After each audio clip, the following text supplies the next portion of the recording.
L'info écho avec Capital.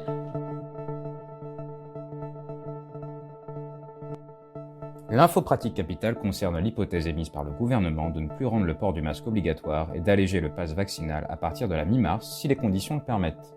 Pour l'heure, les indicateurs sont plutôt positifs. La vague Omicron semble avoir drastiquement diminué. En ce sens, l'exécutif a déjà annoncé qu'à partir du 28 février, le port du masque ne serait plus obligatoire dans les lieux soumis au pass vaccinal, à savoir les restaurants, les bars, les théâtres, les musées ou encore les cinémas. Le masque reste encore de mise dans les transports en commun, au travail, dans les magasins ou à l'hôpital. Sur RTL, Olivier Véran, le ministre de la Santé, s'est montré optimiste. Il a réaffirmé la volonté de l'exécutif de supprimer le masque à l'intérieur et d'alléger fortement le dispositif du pass vaccinal.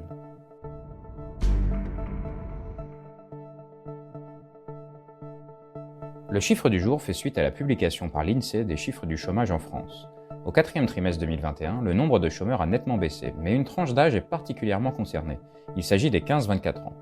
Les demandeurs d'emploi dans cette catégorie n'ont jamais été si peu nombreux depuis 2001, avec un taux de chômage de 15,9%. La reprise de l'économie post-Covid-19 a indéniablement joué un grand rôle.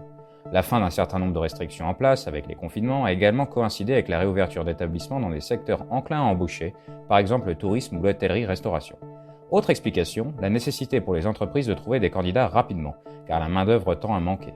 Cette urgence a pu engendrer une baisse des exigences des employeurs.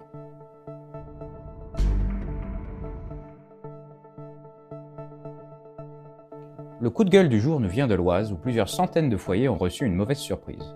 Le courrier Picard rapporte que 1900 foyers ont reçu des avis annonçant des poursuites par huissier de justice. En cause, des impayés de factures d'eau et d'assainissement. Pourtant, la plupart des concernés sont bel et bien en règle et ont payé leur dû. Tous les courriers se concentrent dans le secteur de la communauté de communes de Lyon-Courtois.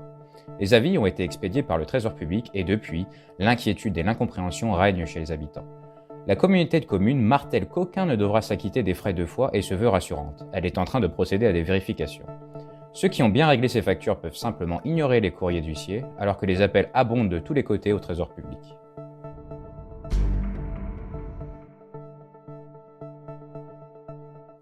Et on termine par un couple de personnes âgées des Yvelines, victimes d'une escroquerie de la part de faux policiers. Les deux hommes se sont présentés avec une casquette où il était écrit « Police » et une carte professionnelle factice.